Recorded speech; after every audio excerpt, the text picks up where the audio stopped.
There's a whole section of his like young adulthood that was just like spent locked up, spent as a slave, a servant. Like his whole 20s was gone.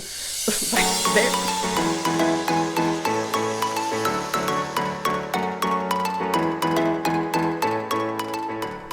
Hey guys, and welcome back to another True Thoughts Thursday.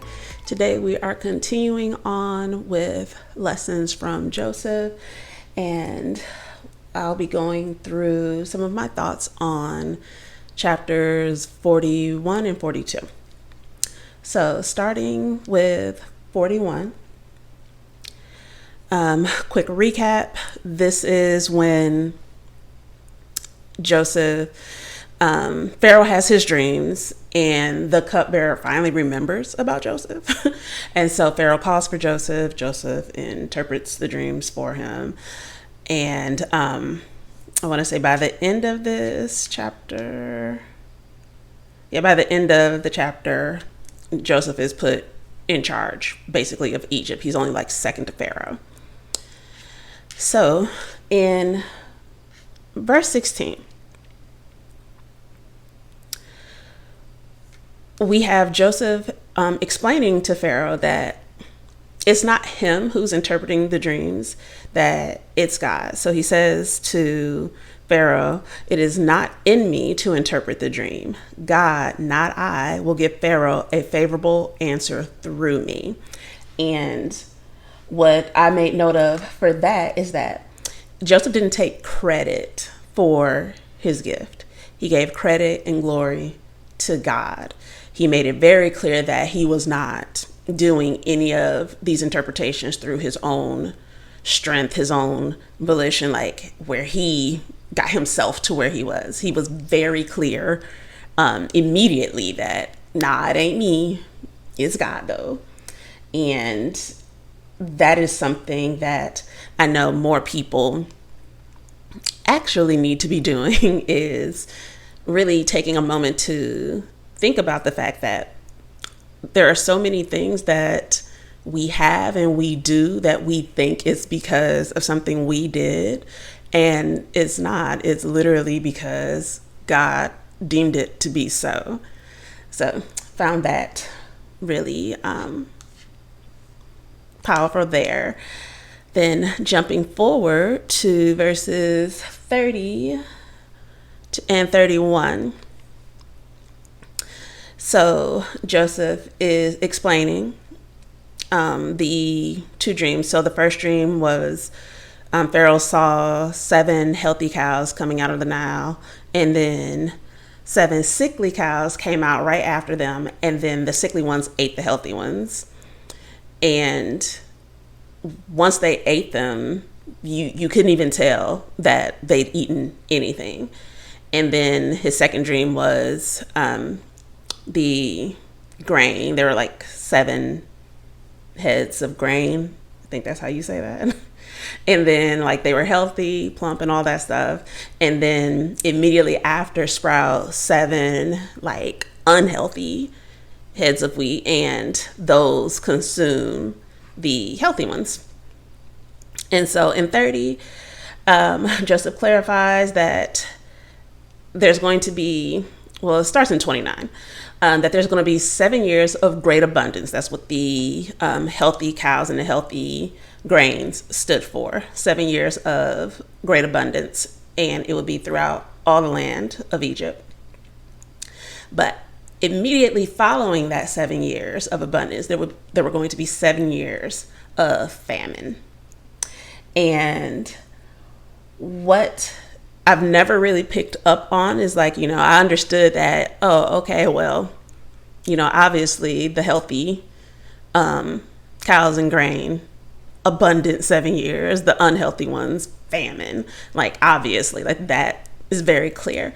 But something that was pointed out is that Joseph says, so the great abundance, this is in 31, so the great abundance will become forgotten in the land because of that subsequent famine, for it will be very severe.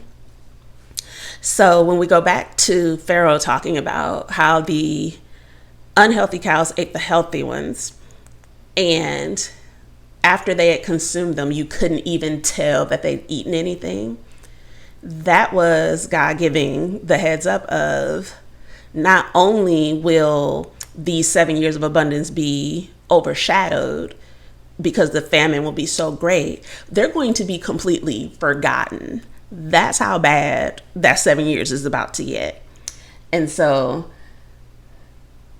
it would be as if it never happened. So those sickly cows looking like they never ate anything, that's how that famine was going to do them abundant years. It was going to look like them abundant years, they never even happened. Then when we get to 32, Joseph clarifies for Pharaoh that the fact that the dream was repeated twice indicates that the matter had been fully determined and established by God, and that he was going to bring it about quickly. So essentially, he said what he said. He was like, look, I'm letting you know, and it's about to happen soon. And this really does give a lot of credit to the point that God really be out here giving folks warnings, and it's up to you to listen and to hear it and to heed the warning. But he made it very clear that, he'd already made this decision, this is what's going to happen, and it's about to. So you need to figure this out. Then jumping on down to 38. So Pharaoh asks of his servants, can we find anyone like this, a man who has God's spirit in him? So he's asking this question after Joseph has gone through the interpretation. He was like, hey, you need to find somebody who's wise, who can handle managing all of this, because you're going to need to set aside each year of those 7 of abundance. You're going to have to set aside a fifth of the harvest. So when the years of famine come, folks will be able to eat. So you got to put somebody in charge of that. And, Joseph is saying this not in the sense of, hey, well, you know what, you should appoint me because I'm the one who interpreted this for you. He's like, nah, I actually just find somebody to do it. But Pharaoh is like, well, who else would be better than the person who God is legitimately with, who he is talking to? He was like, no, your God is in communication with you. So there is no better person to be over this. And so even Pharaoh recognized the God in Joseph. And this is someone who our God was not Pharaoh's God. Pharaoh was serving other gods, but he could see through Joseph just how powerful God was and is and will continue to be. Then one more thing from chapter 41 is in verse 46. It says, Joseph was 30 years old when he entered the service of Pharaoh, king of Egypt. And he spent 13 years from being in that pit to the palace. So there's a whole section of his young adulthood that was just spent locked up, spent as a slave, a servant. His whole 20s was gone. And I've never put that math together. The math makes sense because obviously he had time to be at Potiphar's, he had time to be locked up, he had time for all of these things that happened. But to really look at the fact that he spent about 13 years, because he was still a kid when his brothers dipped out on him, sold him. So from being still technically a kid, 17, that's still a kid, to you're now 30, that's adult. That's for real adult. And it's like, wow, those formative young adult years, those years where, a lot of people are, at least, in our time, like figuring things out, like, what they should be doing, that they're starting families and they're doing all these things. And this man did not have that chance to do any of that. But that's going to get addressed a little bit in chapter 42. So when we get to 42, this is where Joseph's brothers are about to come and try to get some food. So Jacob learned that there was grain in Egypt. This is how chapter 42 starts. And he, first of all, what's wild, this is not in my notes, but what's wild is he gonna say to his kids, he's like, why are y'all staring at one another in bewilderment and not taking action? He's like, why y'all just standing here looking around? Like, why you not doing something about this? Like, we're going to starve. Like, they got food over in Egypt. I'm gonna need you to go and get some. Like, gone. And so he sends them. And when they get there, Joseph recognizes them. However, they don't recognize him, which, initially I was like, well, dang, how much they ain't like this boy that they couldn't recognize him. But then, again, when we're looking at the fact that the last time they saw him, he was a kid. And now he is a grown man. Not to mention whatever life has done. Because, life be life and changing features of people. Like, you supposed to be looking like what they've been through. We just gonna trust and believe that Joseph wasn't looking rough, but he wasn't looking like a little kid no more. And so he recognizes them. They don't recognize him. So Joseph is so rude to them. Like, he is like very short with them. He speaks harshly to them. And, I kind of see that as him trying to figure out like where they are, to see if like where their mindset is, if they've changed at all or anything like that. And so when we're looking at that, it's also been about 20 years. So, he's had time to think on this. They've had time to think on this, because Jacob was devastated because Joseph was his favorite, which, again, I say, this is why we don't play favorites like that, because he set that baby up. However, I digress. But that was Jacob's like favorite child. And they knew what they did, and they lied to their daddy. And they said that, Joseph had been attacked by like wild animals or something. And it was just like, why you lie to your daddy like that? Like, that's actually wild. So when we get to 11, like, they're going back and forth with Joseph, saying like, he accuses them of being spies and that they're just there to like check out what's going on in Egypt, to find like some weak points. And they're like, actually, no, we're not. We're just here to get food, try not to die. And he was like, yeah, no, but you're spies though. And, they have this back and forth where they keep trying to explain to him. It was like, look, we are all the sons of this one man. We are brothers. We are, and then they said 12. Yeah, they said 12 brothers, the sons of one man in the land of Canaan. The youngest is now with our father, and one is no longer living. Of course, speaking of Joseph. And so Joseph responds to that with, basically, I've spoken. You are spies. He's like, I said what I said. You're still spies though. So he's stressing these men out, which, justifiably, it's a little messed up, but it's also fair. It makes sense. So he ends up telling them that first he would send only one back and the rest would have to remain locked up until that youngest brother was brought to him as essentially as proof. And then he locked them up for 3 days. And then when they came back out, he was like, okay, because I fear God, I'll send all of y'all back except for one. You got to leave one here.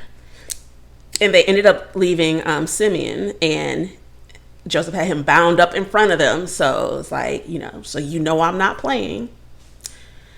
And sent them back with the expectation that in order to get Simeon, that they were going to have to bring the youngest, Benjamin, to come see him. So Benjamin and Joseph were the only two children of Rachel and Jacob. And so that is probably why Joseph was the favorite, and why Benjamin looks like, low-key favorite now, high-key favorite. Because Jacob really loved Rachel. Like, that's who he wanted. And he got kind of like trapped into Mary and Leah, which was a whole separate situation. But he really loved and wanted Rachel. And these were the two kids he had with her. And as far as he knows, the first one dead now. And he's like, all I got is this one. Like, absolutely not. So he tells them that, nah, I'm not letting y'all take him. But I'm going to back up before we get to that. In verse 11, they say to Joseph, they're like, we are honest men. And I'm like, the hilarity of them saying that to his face. And, again, they don't know that's him, but he knows. And I can't imagine, like, you literally sold me into slavery and you're telling me that you're honest men. Like, wow. Like, y'all out here just saying stuff. Like, y'all just out here yapping at this point, because what do you mean? But, Joseph plays along, keeps going. So when we get to verses 21 to 24, and this is right before he sends everyone back, except for Simeon. They have a conversation amongst themselves. And whole time, so we find out in these, in 23, that we find out that Joseph has been using an interpreter this whole time. So even more reason for them to not pick up on the fact of who this is. So they start having a conversation to the side, and they're not speaking Egyptian. Like, of course not, because they're not Egyptians. And so whole time Joseph knows exactly what they're saying, so he's listening to the conversation, and he hears them say, like, yo, we are obviously being punished because of what we did to our brother. And Reuben, bless his heart, because Reuben's like, didn't I tell you not to hurt him? And now we have to account for this. Like, now we have to account for his blood. His blood is now on our hands. Like, I told y'all not to do anything to him. And I'm like, you know what? Could he have maybe done more back then? I mean, yeah, sure. But also, I do feel a little bit bad for him, because he did, like, off rip. He was like, he was going to go back and get him. And they just smooth sold the boy before Reuben could get back. And so Reuben was devastated then, because he's like, hey, yo, what am I going to tell our father? Because, like, he's the oldest. And so now he's back to the statement of, I told y'all, don't do this. And now it's like coming back to haunt us. Now we're having to, like, the payment is coming due. And so Joseph hears this and he understands it, and he turns away where they can't see him, and he weeps. And I can only imagine that had to have been a feeling of, like, oh, well, maybe y'all do feel that. Maybe you do. But also, this is real wild that we got here. But I do like to believe that some of that was because of Reuben, and the fact that he had at least one brother who wasn't setting him up like that at most maybe wanted to scare him a little bit, but Reuben didn't want to sell him. He wasn't a part of that exchange. And so, there's a part of me that's like, maybe some of that weeping was from the fact of realizing that, if nothing else, he had at least the one. And then the last thing I wanted to touch on for chapter 42 is when we get to the end and Jacob is like, absolutely not.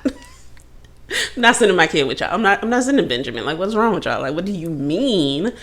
And he literally says to them that if anything happens to him on your journey, you will bring my gray hairs down to Sheol in sorrow.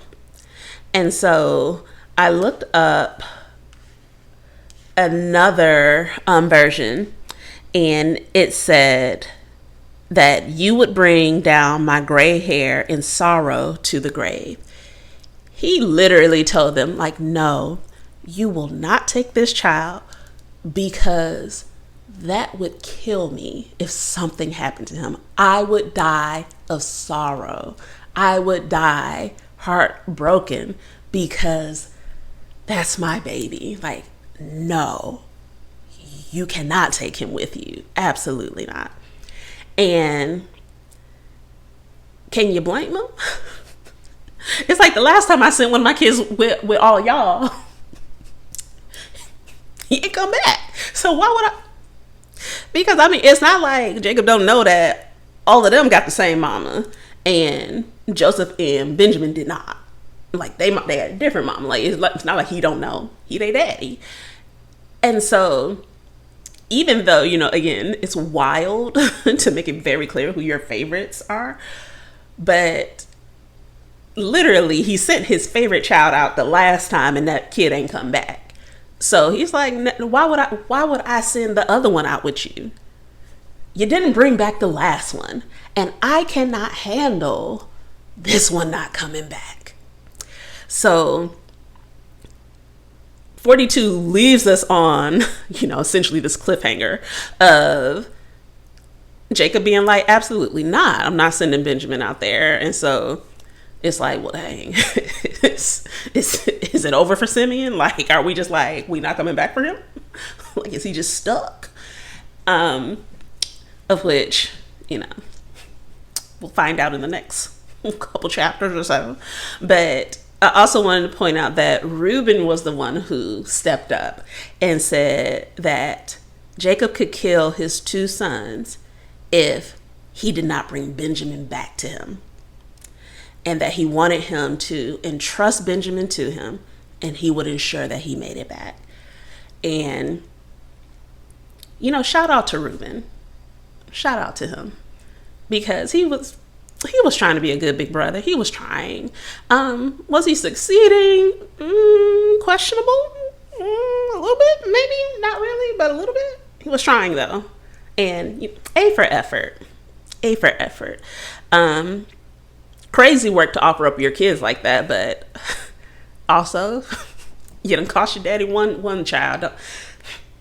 And that was something that Jacob said to them. He was like, all this stuff keeps happening to me. And I'm like, oh, bless him. Because I can only imagine what it's like for, the first time they came back talking about that they didn't have Joseph with them, something happened to him.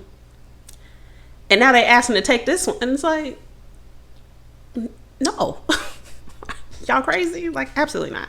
So those were pretty much my thoughts for this section. Definitely loving the fact that even when he has the opportunity, because he could have immediately just had them locked up, had them in prison, like he could have, and yet and still through both of these chapters we're still seeing his character shine through. We're still seeing this integrity. We're still seeing him do what it is that he's called to do, and not in a way where he is taking credit for it, not in a way where he's being boastful, but literally he's just doing what he knows he's supposed to be doing. And he's showing how you are supposed to try to lead that life that God wants us to lead, like where we are just trusting him and following him and doing what it is that he wants us to do, like what he has sent us here to do. And so, not saying that Joseph was perfect, because, nothing in here says that. And of course, like, the story is not highlighting any of the things that he may have done wrong. So it's not that he was perfect, but it was that he was consistent.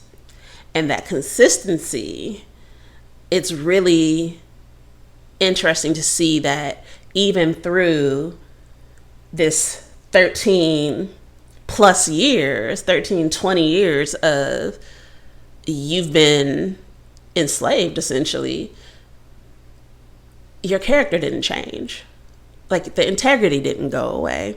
You still were serving God. You still were trusting God. And if there's nothing else to take away from Joseph, I know that that has been something that I know I can take away, because it has been consistent from the time we first hear about him up until this point. So that's all I got for y'all this week. Next week, we'll keep it going. All right. See you then. Bye.